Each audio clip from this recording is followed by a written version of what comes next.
সময় আমরা মোবাইলটা নিয়ে বিছানে মনে হলো 1 ঘন্টা জালসা শুনি, বা ঘুম আসছে না কোনো বক্তার একটা বক্তৃতা শুনি। যারা পুরাতন মানুষ তারা নয়, এই নতুন প্রজন্ম, তরুণ প্রজন্ম, আমাদের বয়সী লোকেরাও কিছুটা এই সোশ্যাল মিডিয়ায় আক্রান্ত হয়েছে। প্রথম যেদিন আমি দেখেছিলাম মোবাইলে কোরআন শোনা যায়, হাদিস পাওয়া যায়, আমি অত্যন্ত খুশি হয়েছিলাম যে যাক, এইবার অন্তত মুসলিমদের যুবক যুবতীরা সিরিয়াল, নাটক, থিয়েটার এইগুলো না দেখে মোবাইলে হয়তো কোরআন হাদিস দেখে শুনে, মৌলবীদের বক্তব্য শুনে এদের ঈমান তাজা হবে। কিন্তু হলো আলাদা, ঘটলো বিপরীত।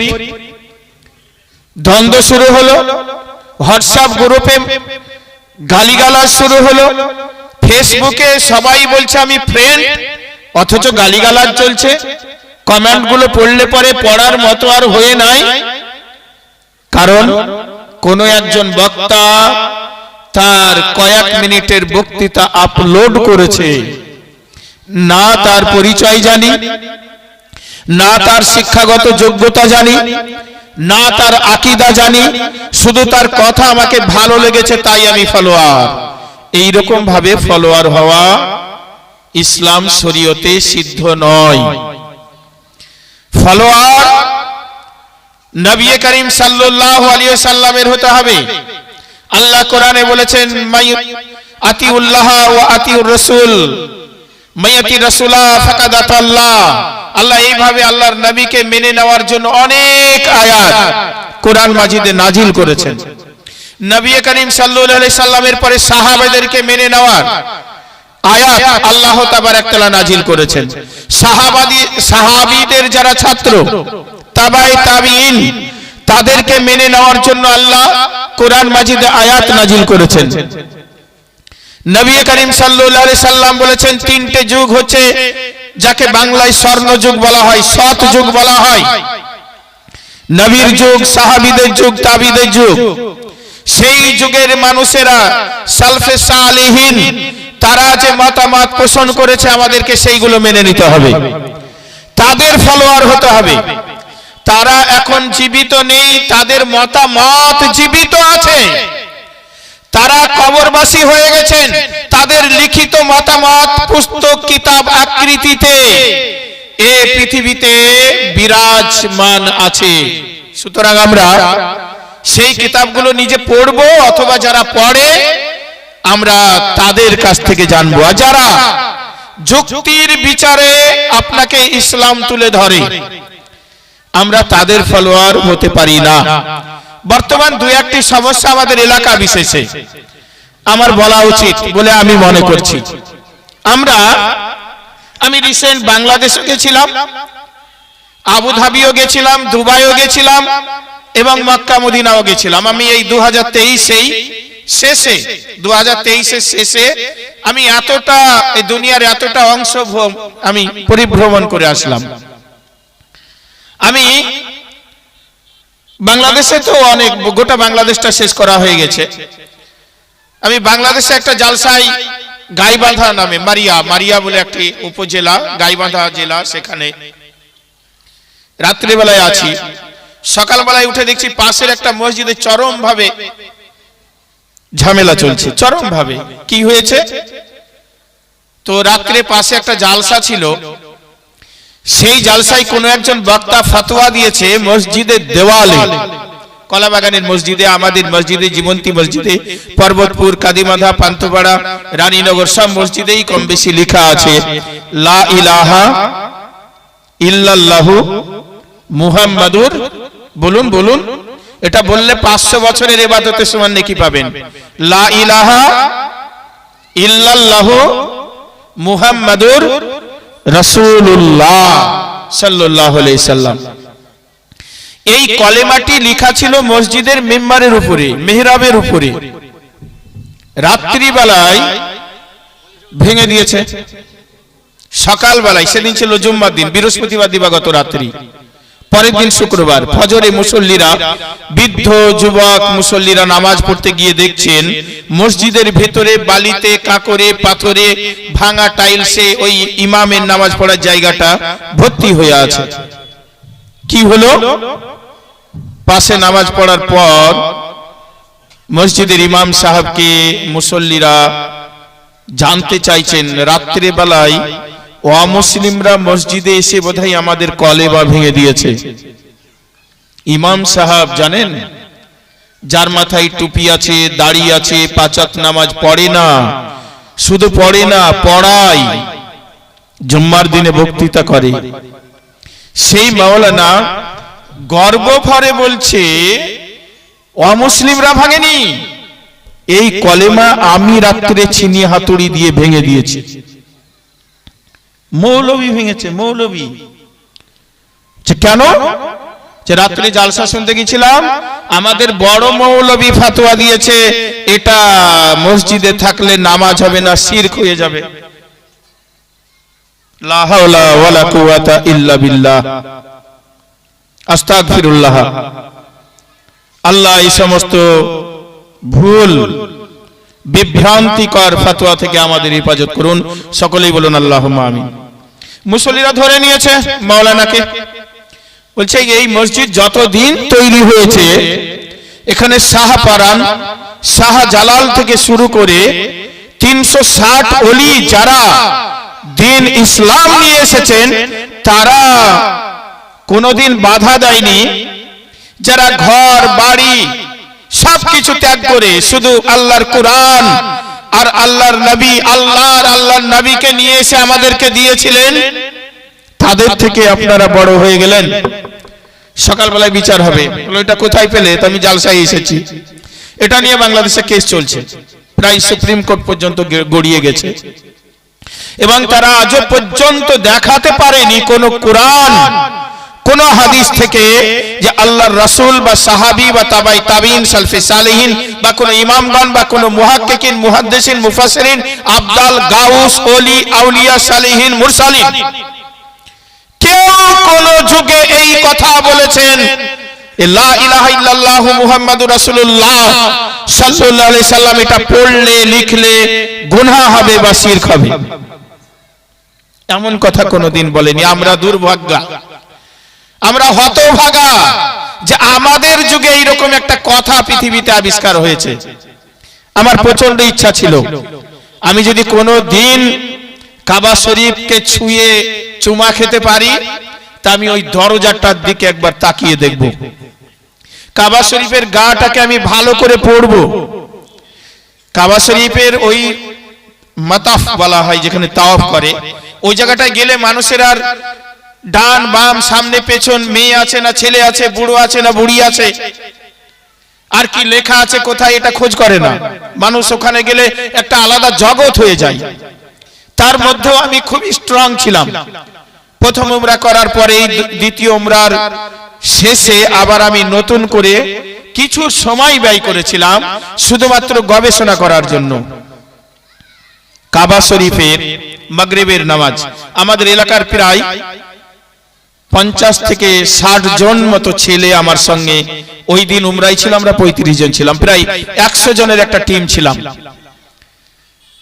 আমার 5 তাওয়াফ হয়েছে, 5 বার চক্কর হয়েছে, কারো কারো 3 বার।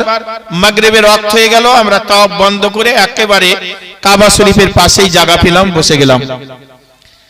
আমি কাবা দিকে তাকিয়েই দেখছি কাবা শরীফের গায়ে যে গিলাফ, এই গিলাফে শুধু নকশা করে লিখা লা ইলাহা ইল্লাল্লাহু মুহাম্মাদুর রাসূলুল্লাহ সাল্লাল্লাহু আলাইহি সাল্লাম।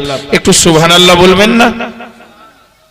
তাহলে 8000 কিলোমিটার দূরে বাংলাদেশের মৌলবীর ফতোয়া, এই কলেমা মসজিদে লিখলে শিরক হয়ে যাবে, গুনাহ হবে, জাহান্নামে যাবে।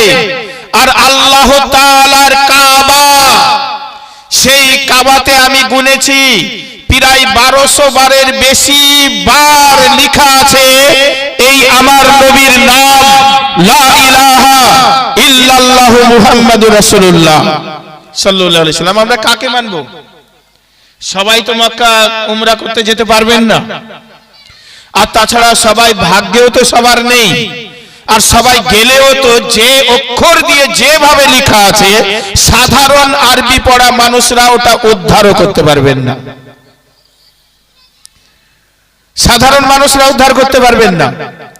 বললাম সুবহানাল্লাহ, আমি মোবাইলে রেকর্ড করলাম, রেকর্ডিং করলাম, এটা আমার দরকার, এটা পৃথিবীর মানুষকে জানানো দরকার যে এখানে আছে কি আর ফতোয়া দিচ্ছে কি। এরা আবার বলে আমরা মক্কার নবীর দেশের ইসলাম মেনে চলি। লা হাওলা ওয়ালা কুওয়াতা।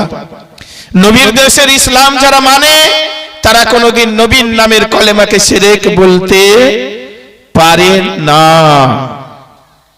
কাবা শরীফে ঠিক একেবারে দরজার কাছে হাজির হলাম, অনেক ভিড়।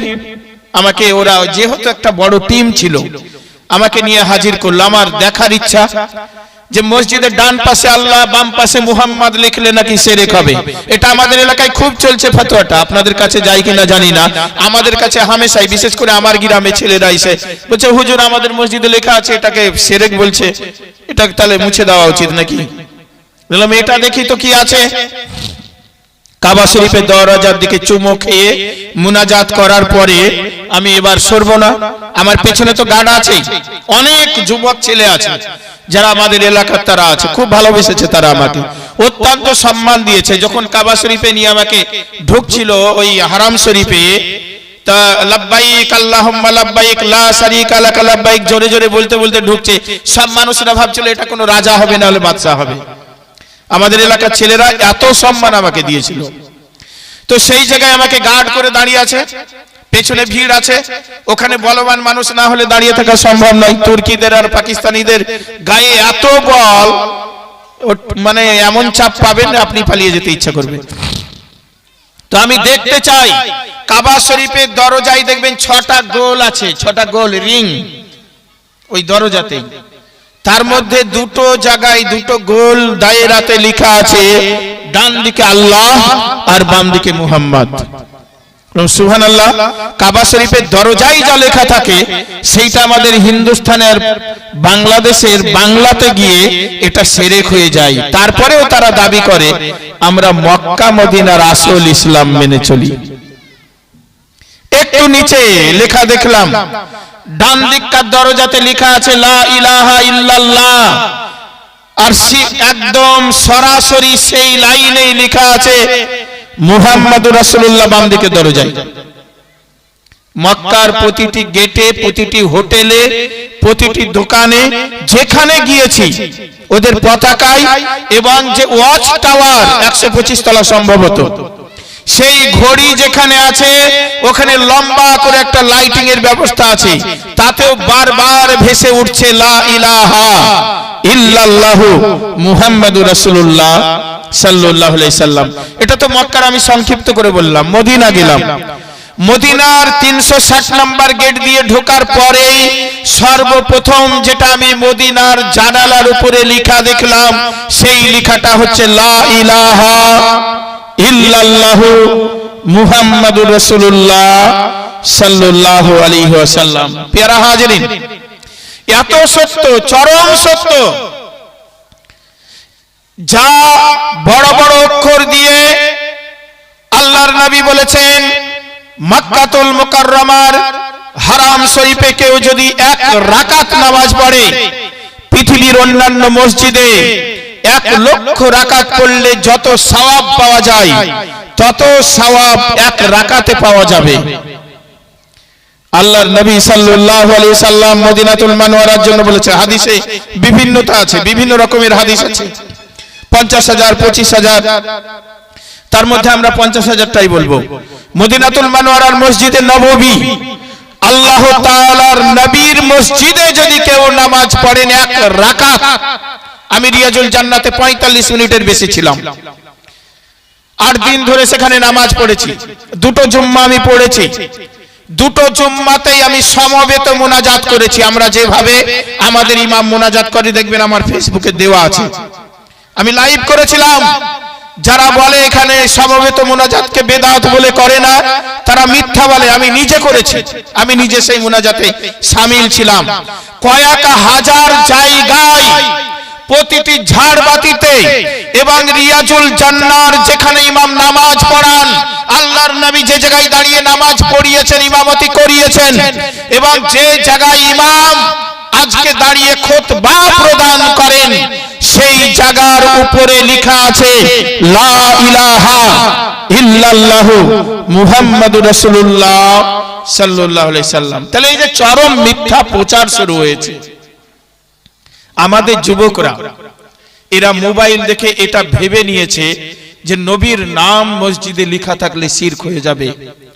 যে নবী আমাদের জন্য, আজও আমাদের জন্য, পৃথিবীতে আপনার জন্য মায়া করে, আপনার জন্য দয়া দেখায়, আপনাকে ভালোবাসে, পৃথিবীতে আপনার জীবনের সব থেকে ভালোবাসার ব্যক্তিটা, তার মতন ব্যক্তি যদি কয়েক হাজার কোটি যোগ করেন, তো আমার নবী আপনাকে যত ভালোবাসেন এত ভালোবাসার সমান হবে না।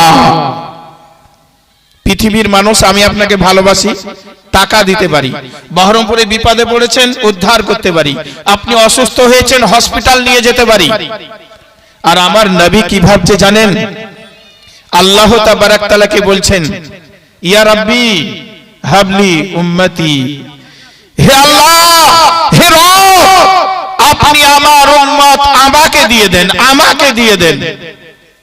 পৃথিবীতে তিনি যতদিন এই মানব আকৃতিতে জীবিত অবস্থায় ছিলেন, ততদিন শুধু একটাই চিন্তা করেছেন, পৃথিবীর মানুষগুলো কেমন করে জান্নাতি হবে, শুধু কেমন করে জান্নাতি হবে। নিজের জন্য চিন্তা করেননি, ভাবনা করেননি, শুধু চিন্তা ভাবনা পৃথিবীর মানুষদের জন্য, এরা জান্নাতে কেমন করে যাবে, এরা সুখে কি করে থাকবে, সমস্ত রকমের সুখ পৃথিবীতে এরা কেমন করে পাবে, আর মৃত্যুর পরে কবরে আরাম কেমন করে পাবে, আর জান্নাতে কেমন করে যাবে, এটা নিয়েই তিনি ব্যস্ত ছিলেন। তিনি বাড়ি বানাবেন, ঘর বানাবেন, পৃথিবীতে বাদশাহী করবেন, এইরকম ভাবেননি। এখনো পর্যন্ত মসজিদে নববীর ওই মদিনাতুল মুনাওয়ারায় আপনি যখন আল্লাহর নবী রিয়াজুল জান্নাহ থেকে বেরিয়ে বাবু সালাম দিয়ে ঢুকে, দুই ভাবে নবীজির কবর শরীফকে জিয়ারত করা হয়, একটা রিয়াজুল জান্নাহ দিয়ে ঢুকে আর একটা বাবু সালাম দিয়ে ঢুকে। এই দুই ভাবেই যখন ঢুকবেন আর ওই জায়গায় যখন প্রবেশ করবেন, আপনি যদি ঈমানদার হন তো এই পৃথিবীর কোন পরিবেশের সঙ্গে আপনার মিলবে না। আপনি ভাববেন একটা আলাদা জায়গায় আমি চলে এসেছি, এমন একটা অনুভূতি হবে, এমন একটা পরিবেশ পাবেন, আপনি অবাক হয়ে যাবেন যে নবী করিম সাল্লাল্লাহু আলাইহি সাল্লামের রওজা মুবারক দেখে তাকাবেন, সালাম দেবেন, আর আপনার অন্তরটা কেঁপে উঠবে না, কান্না করবে না, তাহলে আপনি ঈমানদার হতে পারবেন না। জানবেন আপনার ঈমানে ঘাটতি আছে, আপনার ঈমানকে আরো পরিপক্ক করতে হবে। প্যারা হাজিরিন, আমার এলাকাবাসী, আমি কিছু কথা আপনাদের তুলে ধরছি বাস্তব